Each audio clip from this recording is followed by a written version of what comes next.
Ayan, isang magandang hapon po sa inyong lahat. At sa oras na ito, inaanyahan ko po kayo na buksan ang ating mga puso sa pakikinig, pag-aaral ng salita ng Diyos. Ito po sa Rema Philippines. Sama-sama po tayong matuto, sama-sama po tayong mapaalalahanan ng bagong topic po natin ngayon. Ang bagong topic po natin ngayon ay 6 quick reminders from Galatians. So, bago tayo magsimula mag-aral, tayo munang lahat ay lumuha at pray tayo. Ama, sa pangalan ni Jesus, Panginoon, muli nagpapasalamat kami sa hapong ito na makapag-aral muli kami ng iyong mga salita, Panginoon. Panginoon, patuloy namin na binubuksan ang aming mga puso sa pagtanggap ng iyong mga salita. Hayaan mo na patuloy na matuto kami sa iyo, Panginoon. Nang sa gayon, patuloy na magkaroon kami ng kalakasan sa lahat ng sitwasyon at magkaroon kami, Panginoon, ng malalim na pagkakilala sa iyo, Jesus. Banal na Espiritu, ang iyong presensya, Panginoon, ang malaya na manguna, kumilos sa aming kalagitnaan, tuturo sa amin, magsasalita sa amin, Panginoon, sa hapong ito. Dahil wala po kaming magagawa, Panginoon, kung kami ay hiwalay sa iyo, O Diyos. Salamat muli sa oras na ito at patuloy na tinataas ka namin, O Diyos. Pinapupurihan ka namin sa pangalan ni Jesus. Amen. So, sige po. Muli, magandang hapon po sa ating lahat. At hinihiling ko na makipagbukasan po kayo sa akin dito po sa aklat ng Galatia, chapter 1, verse 10. So, basahin ko po sa inyo. Dito po sa ang salita ng Diyos, translation, ang sabi niya, ang Apostol Pablo po nagsasalita dito at ang sabi niya, huwag ninyong isipin na ang nais ko ay malugod sa akin ng tao. Hindi. Ang nais ko ay malugod sa akin ng Diyos. Kung ikakalugod ng tao ang hinahanap ko, hindi ako tunay na lingkod ni Kristo.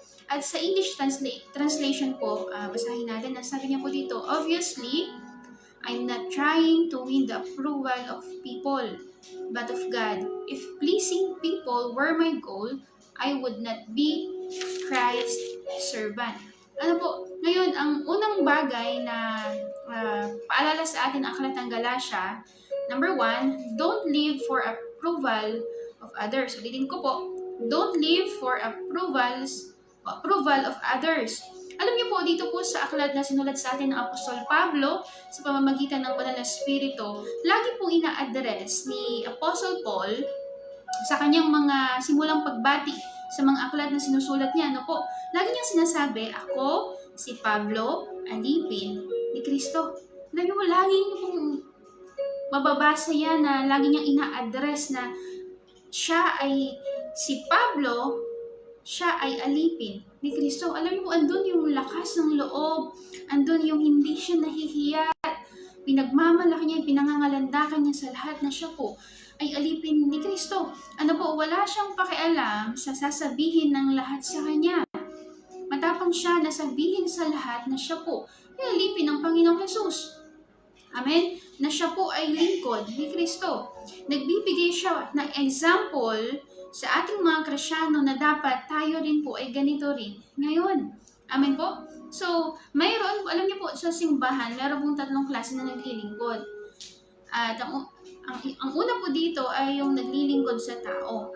Pangalawa, yung mga Kristyano na naglilingkod sa kanilang sarili. At ang pangatlo po ay yung mga Kristyano na naglilingkod sa Diyos. Ngayon, punta tayo sa number 1. Ang mga Kristyano na naglilingkod sa tao, maaaring sabihin nila na sila ay naglilingkod, ginagawa nila ang paglilingkod nila, pero alam niyo po, hindi, maaaring sabihin mo na ikaw ay naglilingkod sa Diyos, no? Pero hindi mo alam, ang ginagawa mo na pala ay para sa tao. Para sa mga nakapaligid sa'yo, para sa mga taong mahalaga sa'yo.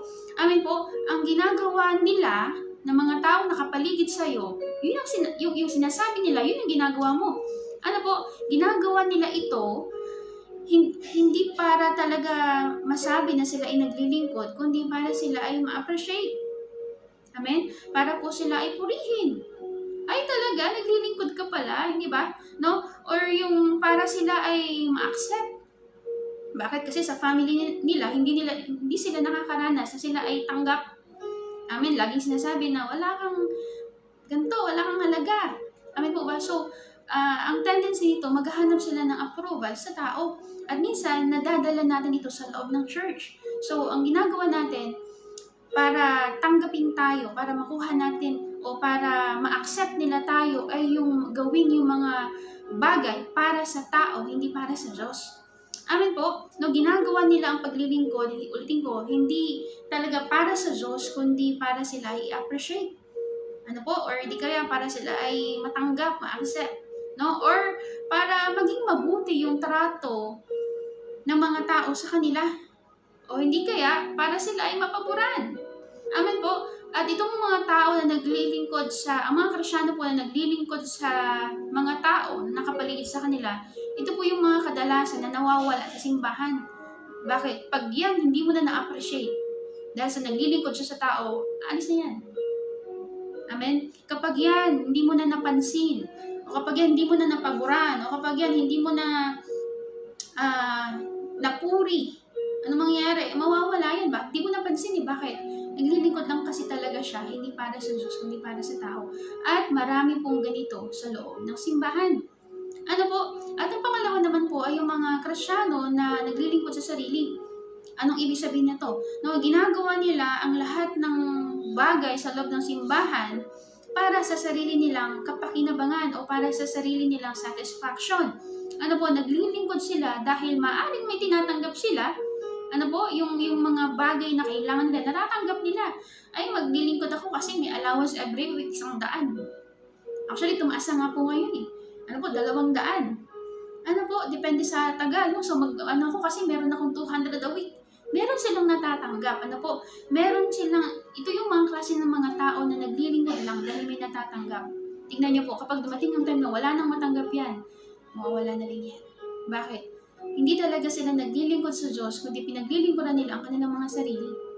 Amen po. At ang pangatlong klase ng Kristyano na naglilingkod, ito yung mga taong talagang seryoso na naglilingkod sa Diyos. Bakit po? Alam niyo po, ang reason nila sa paglilingkod nila sa Diyos ay hindi dahil sa, ay sabi kasi ng pastor ko, maglingkod ako kasi sabi ng mga magulang ko, mag-worker ako Hindi na. Bakit? Kaya ang dahilan kung bakit sila naglilingkod ay dahil sa sarili nilang desisyon. Bakit? Dahil mahal nila ang Panginoon. Amen. Driven sila ng sobrang pag-ibig sa Diyos to the point na wala silang pwedeng gawin na nakikita na kundi yung paglingkuran ng Panginoon. Amen po. At naglilingkod sila kahit na wala silang matanggap. Naglilingkod sila, may matanggap man sila o wala silang matanggap, magpapatuloy sila sa Panginoon. May kasama man sila o wala, madali man ang sitwasyon ng mahirap, magpapatuloy sila sa Panginoon. Wala silang pakialam kahit sabihin ng iba, sinasayang mo lang ang buhay mo dyan. Kung sana nag-abroad ka na lang, yumaman ka pa, walang pera dyan. Hindi dahil lang sa pera Ano po? Hindi dahil lang sa kung anumang mga bagay pa, kundi dahil sa ang nais ng kanilang mga puso ay maglingkod sa Diyos. Gusto nila na makuha ang approval ng Diyos. Gusto nila na makita na masatisfy ang Diyos sa serbisyo na kaya nilang gawin sa paglilingkod sa Panginoon. Malaki man o maliit yung ministry na meron po sila. Ano po? At itong mga naglilingkod sa Diyos na ito, wala silang pakialam kung anong sasabihin ng mga tao sa paligid nila. Bakit po? Dahil walang ibang mas mahalaga sa kanila kundi ang mararamdaman ng Diyos. Walang ibang mas mahalaga sa kanila kundi yung sasabihin ng Diyos. Walang ibang mas mahalaga sa kanila kundi ang opinion ng Diyos. Kaya nga, dito po sa number 1, ang sabi niya, don't live for approval of others. Dito sa tatlong klase na naglilingkod, alin ka dito? Amen? Kasi baka ikaw ay naglilingkod sa tao. Bakit? Gusto mo ng pabor? Gusto mo ng acceptance? Gusto mo ng meron kang ka-close, kaibigan? O meron kang mga kakilala na mga tao sa loob ng mga simbahan? Amen? Or baka ikaw naman ay naglilingkod para sa masaya yung pakiramdam So meron kang ginagawa mo yung paglilingkod dahil sa meron kang natatanggap na satisfaction para sa sarili mo. Amen po? Pero ang hinahanap ng Diyos ay yung mga tao na maglilingkod sa Kanya. Yung mga klase ng mga tao, klase ng mga Kristyano na wala silang pakialam sa opinion ng tao. Ang mahalaga sa kanila yung opinion ng Diyos. Wala silang pakialam sa approval ng kahit na hindi sila ma-accept. No? Kahit na hindi sila maaprobahan ng tao, magkaroon ng special treatment sa mga tao, wala silang pakialam. Bakit? Nandito sila para maglingkod sa Diyos. At katulad nga sinasabi po ni Pablo, sabi niya, hindi ako nandito. Sabi niya, huwag ninyong isipin na nais ko na, sabi niya, huwag ninyong isipin na ang nais ko ay malugod sa akin ang tao. No, sabi niya, hindi. Ang nais ko ay malugod sa atin ang Diyos. Malugod sa akin ang Diyos. Kung ikalulugod ng tao ang hinahanap ko, sabi niya, ako ay hindi tunay na lingkod ni Kristo. Sabi niya, kung approval ng tao ang hinahanap ko, hindi pala ako totoong servant, hindi pala ako totoong lingkod. Amen? At sinasabi po ng Biblia sa atin na darating ang time na na makikita ng lahat kung sino ang tunay na naglilingkod sa Diyos at sino yung hindi. Makikita ng lahat kung sino yung totoong nagmamahal sa Diyos at sino yung hindi. Amen? Kung sino yung totoong may concern sa gawain at kung sino yung talagang hindi. Amen po. At nakakalungkot isipin dahil may mga Kristiyano po na akala nila sa Diyos pa rin sila naglilingkod pero hindi nila napapansin na ang pinaglilingkuran na pala nila ay tao. Nakakalungkot kasi may mga tao na may mga Kristiyano sa loob ng simbahan, akala nila sa Diyos pa sila naglilingkod. Pero ang totoo, naglilingkod na sila para sa sarili nila. Amen? At kailangan natin na i-check ang mga puso natin. Sino ba talaga ang piniplease natin? Bakit ka nandito? Bakit ka naglilingkod? Bakit ka nasa church? Dito ka ba para mapapurihan ng tao? Dito ka ba para makuha ang approval ng tao? Makakuha ka ng bagay na makakapag-satisfy sa'yo? O nandito ka para totoo na maglingkod sa Panginoon? Amen po. At sino ba ang piniplease natin? Ano po? Kasi kung sino yung piniplease mo, kung kaninong approval yung mahalaga sa'yo, kung kaninong opinion ang mas mahalaga sa'yo, actually, yun yung pinaglilingkuran mo.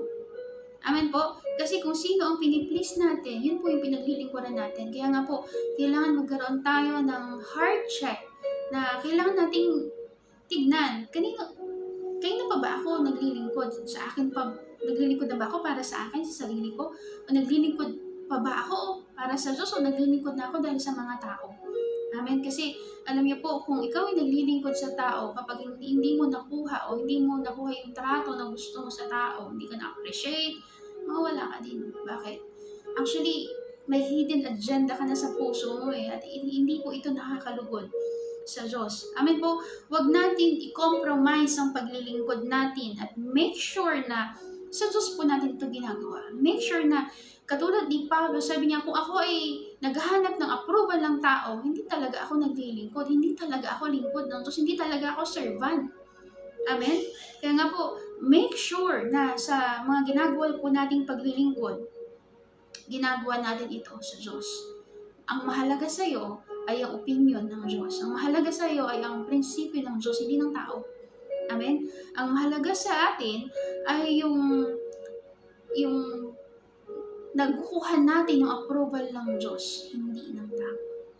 Amen po? Dahil kung sa tao ito ginagawa o sa sarili natin, sayang po ang panahon, sayang po ang buhay, sayang po yung lahat ng sakripisyo, lahat ng pagod natin.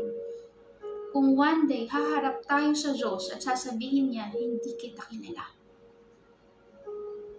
Amen, alala niyo po ba itong mga tao na kumakatok sila, sabi niya, Panginoon, nagpagaling kami ng may sakit, nagpalayas kami ng masamang spirito. Pero at the end, nagsabi ng Diyos sa kanila, lumayo kayo sa akin, hindi ko kayo kilala. Amen po. So, kung ang hinahanap mo, kung dito ka sa simbahang ito dahil kailangan mo ng approval ng tao, sayang lang ang buhay mo. Kung one day sasabihin ng Diyos sa iyo, hindi kita kilala. Bakit? Hindi mo naman kasi talaga kinuha yung approval ng Diyos eh. Hindi kasi natin talaga kinuha yung opinion ng Diyos, yung pakiramdam ng Diyos sa mga sitwasyon. Kundi ang mahalaga sa atin, ay ano kayong sasabihin sa akin ni ganito? Paano kaya yung diba? Paano kaya yung relasyon ko kay ganyan? Alam niyo, naalala ko yung sabi ni Pastor Boy minsan sa training. Sabi niya, kapag ikaw ay tinawag ng propeta, hindi ka pwedeng duwag, hindi ka pwedeng matatakutin, hindi ka pwedeng takot. Bakit? Kasi kapag takot ka, hindi mo magagawa yung trabaho mo bilang propeta. Hindi ka pwede, babagsak ka. Bakit po? Mga propeta, alam naman po natin na kapag pinharap ng Diyos sa harian, at kung ano yung pinapasabing mensahe ng Diyos, kailangan sabihin niya, walang labis, walang kulang. Hindi ka pwede magsalita ng masama sa hari. Bakit? Pwede kang patayin. Amen? So, ibig sabihin, sa pagsunod niya sa Panginoon, pagsunod ng propeta sa Diyos, maaaring nakataya ang buhay niya. Pero, kailangan tumayo tayo sa approval ng Diyos. Na kahit anong mangyari, gagawin mo yung sinabi ng Diyos, yung opinion ng Diyos. Amen? Bakit? Kasi sa Diyos po tayo naglilingkod. Alam niyo po, ang tunay na paglilingkod, napapasaya natin ang Diyos. Amen po, napapasaya natin ang Lord, napiplease natin ang Diyos sa pamamagitan ng paglilingkod natin. At kung tayo po ay naglilingkod dahil sa approval ng tao, hindi mo napapasaya ang Diyos. Nasasaktan natin ang Panginoon. Amen? At kung ang tunay na paglilingkod, ang naitataas po ay ang Panginoon, ang Diyos. Pero kung ikaw na yung naitataas sa paglilingkod, kung tao na ang tinataas mo sa paglilingkod, hindi ka na naglilingkod sa Diyos. Naglilingkod ka na sa tao. Amen po? At ang tunay na paglilingkod po, ang napaparangalan po ay ang Diyos. Amen? Hindi tayo, hindi ang ibang tao, kundi lahat ay dahil sa Panginoon. In the first place, hindi tayo makakapaglingkod maliban na i-allow ito ng Diyos o tawagin tayo ng Panginoon, utusan tayo ng Panginoon. Amen po? Kaya nga, ang tunay po na naglilingkod, dapat ang Diyos ang napapupurihan. Kaya nga, sa lahat ng ginagawa natin sa Diyos, amen, dapat napiplease natin at nakukuha natin ang approval ng Diyos sa buhay at sa paglilingkod po natin. At nalala ko po yung isang nabasa ko, sabi niya, trying to achieve favor with the world's opinions will lose favor with God. Kapag kinuha mo ang opinion o kapag kinuha mo ang pabor ng tao, hindi mo makukuha ang pabor ng Diyos. Kapag kinuha mo ang approval ng tao, yun yung priority mo, yun yung goal mo, sabi niya, hindi mo makukuha ang pabor ng Diyos. Hindi mo makukuha ang approval ng Diyos. Amen? At ang sabi pa po, trying to make people happy and gain their approval is a part of the problem at this church. Trying to make people happy and gain approval is a part of the opinion, is part of the problem at this church. Isa sa mga nagiging problema ng simbahan ay yung mga Kristyano na nagiging pleaser sila ng tao. Approval ng tao ang mahalaga. Paano yan kung hindi kakampihan ng taong ito? Amen? So, parang nasa big trouble na. Pero hindi. Bakit? Kasi ang sabi po dito, ang goal natin sa paglilingkod ay makuha ang approval ng Diyos. Sa paglilingkod po ba natin, nakukuha po ba natin ang approval ng Diyos? Amen? Kasi alam niyo po, kapag sinabi po na paglilingkod, nagbibigay ka ng serbisyo doon sa pinakamataas sa lahat, sa pinakamakapangyarihan sa lahat. At dapat ito, ang binibigay mong klase ng paglilingkod ay yung pinaka-best.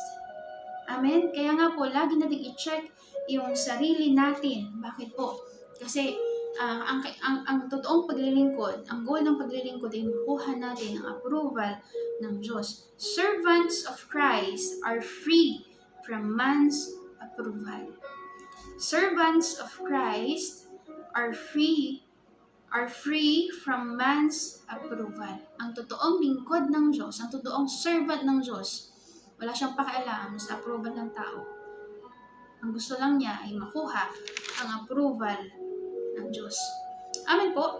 At naalala ko po dito yung isang kwento, yung kwento po ni Kathryn Kuhlman. Alam niyo po, nagdaos po siya ng isang crusade dito po sa may Kansas City. At yung isa sa pinakasikat doon na sabihin natin, parang channel, ay nagpadala ng reporter para umattend ng crusade niya. At ito pong reporter na ito ay magmula simula, unang araw ng crusade niya hanggang matapos ang crusade niya, umattend po itong reporter po na ito. At nung last day na po ng crusade, tapos na ang crusade, ang ginawa ng reporter, pumunta siya sa backstage para kausapin sana si Kathryn Kuhlman. At pinapasok po siya, itong reporter po ito ay babae, at pinapasok po siya ng isang staff ni Kathryn Kuhlman, kasi si Kathryn Kuhlman, nung time po na yun ay nasa dressing room. At nung time na yun, pagpasok po ng reporter doon sa loob ng dressing room, nagulat siya kasi ang nadatnan po niya ay Kathryn Kuhlman na umiiyak. Ngayon, humahagulgol daw si Catherine Kuhlman. Iyak daw siya ng iyak. Ngayon, habang umiyak si Catherine Kuhlman, napansin niya na may pumasok. At pagtingin nga po niya, nakita niya yung reporter na ito. Nakakilala din naman po niya. At nung time na yun, gusto sanang malaman ng reporter. Nagulat kasi siya no? Siguro, interviewin siya, pero nadatnan niya si Catherine Kuhlman. Umiiyak. At alam niyo po, umiyak pa rin ang umiyak si Catherine Kuhlman. At nung medyo kaya niya, nagpunas-punas siya ng mga luha.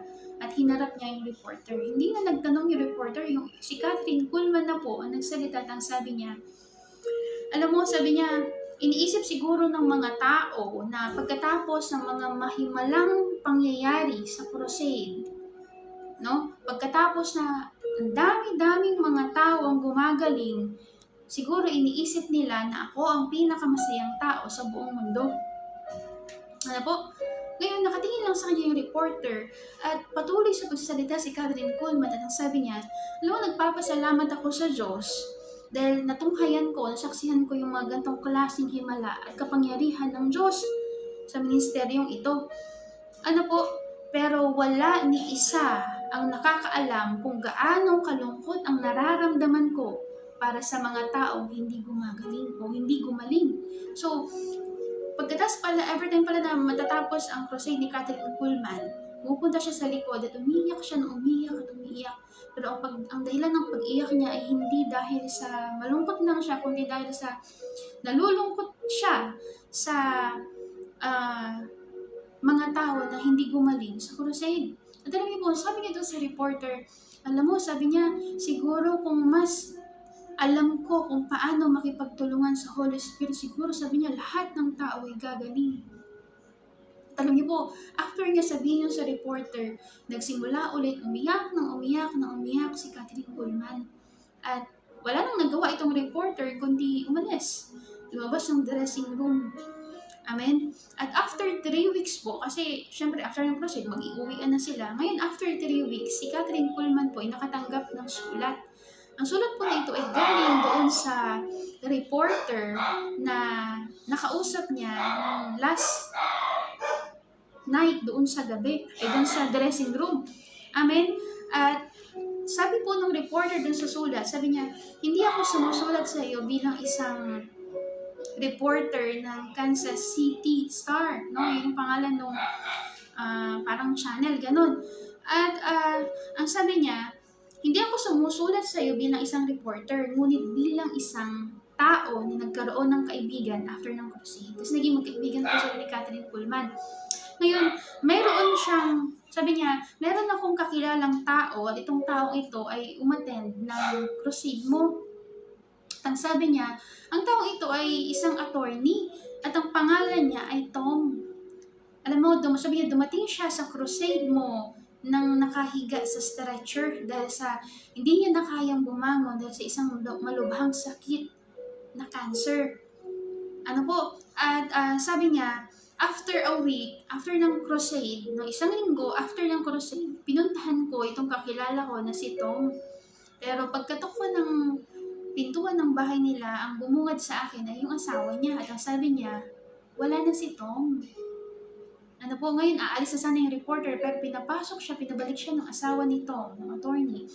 At kinuwento niya yung nangyari ng crusade. Ang sabi niya, bago mag-crusade, sabi niya, nahihirapan yung asawa niya sa sakit. At sa sobrang struggle niya, umiiyak na lang ito at wala siyang kapayapaan. Amen. At nung dinala nga po nila itong si Tom sa crusade na naka-stretcher, umuwi siya na naka-stretcher pa rin at halata na hindi gumaling. Amen. At ang sabi niya, after ng crusade, si Tom ay namatay na. Pero ang sabi po ng asawa niya, alam niyo po, maamo yung mukha ng asawa niya na nagkukwento. Sabi niya, bago mamatay ang asawa ko, sabi niya, punong-puno siya ng kapayapaan. Hindi ko na siya nakikitang nag-struggle, pero ang nakikita ko na lang yung isang Tom na punong-puno ng kapayapaan. Sabi niya, isang Tom na nagpapasalamat sa Diyos dahil pinatawad na ang kanyang mga kasalanan. Dahil siya ay pinatawad niya sa kanyang mga kasalanan at siya ay nagkaroon ng kaligtasan sa Panginoon. siya ay nagkaroon ng kaligtasan dahil sa Panginoong Jesus. Ano po, ngayon ang sabi niya pong ganon, after nun, sabi niya, nagpapasalamat si Tob, sabi niya, nagpapasalamat ako, Panginoon, sa kaligtasan, nagpapasalamat ako sa kapayapaan, ano po, nagpapasalamat ako, punong-puno siya ng pasasalamat sa Diyos sa kabila ng, syempre, ina-expect niya siguro na babangon siya sa sarili, pero hindi eh. Kinuha na rin siya ng Panginoon. Na doon sa panghuling part ng sulat, ang sabi po ng reporter kay Catherine Kuhlman, sabi niya, Catherine Kuhlman, huwag ka nang umiyak. Bakit? Sabi niya kapag naiisip mo na sana merong mas magandang nangyari kaysa mga nangyari sa mga crusade mo, sabi niya, isipin mo yung kaibigan ko na si Tom. Bakit? Kasi, ang sabi niya po doon, dahil ang pinakamagandang nangyari sa kanya ay ang kanyang kaligtasan. Kapatawaran ang kanyang mga kasalanan at ang kanyang kaligtasan. Kung isipin po natin, ano po, alam ni Catherine Kuhlman na yun ay reporter at maaari siyang magsulat ng negative patungkol sa kanya pero wala siyang pakialam. Makikita natin kay Catherine Kuhlman na sa kabila ng maaring sabihin sa kanya ng mundo, i-report siya na hindi lahat gumaling, ano po, or i-report siya ng mga negative, sasabihin lahat ng mga hindi magandang nangyari sa kanya pero wala siyang pakialam. Makikita mo yung puso niya na sa kabila ng lahat ng magandang nangyari sa crusade niya, nalulungkot pa rin siya para sa isang tao na hindi gumaling sa crusade niya. Ano po, makikita mo yung tunay na paglilingkod, yung genuine na paglilingkod, yung genuine na puso ni Catherine Kuhlman para sa mga tao. Alam niyo po, kapag ini-imagine ko yung scenario na yon, iniisip ko, ano kaya iniisip ng Diyos nung time na si Catherine Kuhlman ay umiiyak dun sa dressing room ng gabing yun. Alam niyo po, isa lang yung naiisip ko. Napapangiti niya ang Diyos. Bakit? Nakakita ang Diyos na isang tao nakakaramdam ng pakiramdam niya para sa mga tao. Amen po. So kaya nga po, wag nating hayaan na mapuno tayo ng mga opinyon ng tao. Mapuno tayo ng sasabihin, ng takot tayo sa mga sasabihin ng tao. Bakit?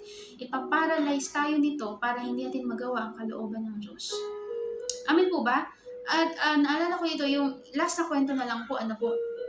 Meron pong isang bata, ang pangarap niya po ay maging pinakamagaling na pianista sa buong mundo. Ano po, ang hilig-hilig niyang manood ng mga nagpa-practice mag-piano at yung parang mga nasa theater, ganun po, ano po. So, nagkaroon siya ng pangarap na gusto niya na maging pinakamagaling na pianista sa buong mundo. Talagang nakita siya ng isang bihasa at pinakamagaling na pianista doon. At alam niyo po, nung nalaman nitong master kasi yung tawag niya eh, nung nakita nitong master na ito yung batang yon, at yung desire niya na matuto, at yung desire niya, yung pangarap niya na maging pinakamagaling na pianista, sinimulan niya turuan yung bata magpiano. Hindi po, tsinaga niya, naturuan ng mga nota itong batang ito hanggang sa itong batang ito ay lumaki na. Ano po, at alam niyo po, kung titignan niyo, naging magaling nga siya na pianista, pero ang sabi nitong master niya dito sa batang tinuturuan niya, isa lang yung pili niya. Sabi niya, sa pagtugtog mo, ilagay mo ang puso mo. Amen? So, nung time po na yon, nakilala na itong lalaking ito na napakagaling niyang magpiano. At nagkaroon na siya ng isang concert at ang dami-daming tao na umattend. At isa na sa mga umattend po doon ay yung master niya. So, dumating yung time, nag-perform na itong bata, naging binata na, no? Lumaki na at nag-start na mangyari yung mga pangarap niya. At alam niyo po, sa pagtugtog niya, sa pagtugtog niya, sa performance niya, ibinigay niya lahat ng alam niya, ibinigay niya lahat ng galing niya, ibinigay niya lahat ng kakayanan niya sa pagtugtog. Ano po? At after niya tumugtog, lahat ng mga tao ay nagsitayuan at nagpalakpakan silang lahat. At alam niyo po, nung siya po ay tatayo na para magbow at magpasalamat, napansin niya na doon sa karamihan ng mga crowd, doon sa karamihan ng mga tao, mayroong isang tao ang hindi tumayo. Amen? At nung nakita niya yung taong yun, alam niyo po, nagsimulang bumuhos yung luha niya. Bakit? Yun yung master niya. At nalimutan niya yung bilin sa kanya ng master niya na sa pagtugtog mo, ilagay mo ang puso mo. Bigay mo ang buong puso mo. Huwag ka lang basta tutugtog. Sabi niya, Ibigay mo dito ang buong puso mo. Oo, nagtayuan ng mga tao at nagpalakpakan silang lahat, maliban sa isa. Yun yung master niya. At alam niyo po, nalungkot itong taong ito. Ngayon, sa atin, alam niyo po, meron tayong isang audience para i-please. Ito po ay walang iba kundi ang Diyos. Amen? Ano ang mapapala natin kung palakpakan tayo ng lahat, pero mapailing naman natin ang Diyos? Ano ang mapapala natin? Amen? Sa paglilingkod ba natin, pumapalak ba po ang mga tao at napapailing ang Diyos? O sa paglilingkod natin, napapangiti natin unang-una ang Panginoon? Amen? Kaya nga po mga kapatid, isang paalala sa atin ang aklat ng Galatia. Dito po sa Galatia chapter 1 verse 10, at ang sabi niya po dito, huwag ninyong isipin ang nais ko ay malugod sa akin ng tao. Hindi, ang nais ko ay malugod sa akin ng Diyos. Kung ikakalugod ng tao ang hinahanap ko, hindi ako tunay na lingkod ni Kristo. At ang number 1 po, don't live for approval of others. Kunin natin ang approval ng Diyos. Amen po? Tibali na hindi pumalakpak ang lahat, pero napangitin naman natin ang Panginoon. Amen? Bakit? Kasi nagiging tunay yung paglilingkod natin sa harapan ng Diyos. Amen? So, pagpalain po tayong lahat ng Panginoon at tayo pong lahat ay manalangin. Panginoon, sa oras na ito, patuloy namin dalangin na sa aming paglilingkod ay malugod ka, Panginoon. Simula ngayon, O Diyos, hayaan mo na magkaroon kami ng puso na wala ibang nais kundi ang approval mo, Panginoon. Di bali na hindi kami palakpakan ng tao basta makuha namin ang ngiti mo, Panginoon. Sa bawat isa na nakikinig at nanonood ngayon, hayaan mo na ito maging paalala sa amin na hindi namin kailangan ng approval ng tao dahil ang mahalaga sa amin ngayon, ang pinakamahalaga sa amin ay ang approval mo, Panginoon. Ayaw namin humarap sa iyo isang araw na nasabihin mo sa amin, hindi mo kami kilala. Dahil ginawa namin paglilingkod para sa tao at para sa sarili namin. Ang nais namin, Panginoon, ay yung sabihin mo sa amin na kami ay makihati sa iyong kagalakan. Salamat, O Diyos, sa iyong mga salita. Salamat sa paalala sa amin ng mga salita mo, Panginoon. Pinupuri ka namin, dinadakil at pinasalamatan sa pangalan ni Jesus. Amen. Palain po tayo ng Panginoon.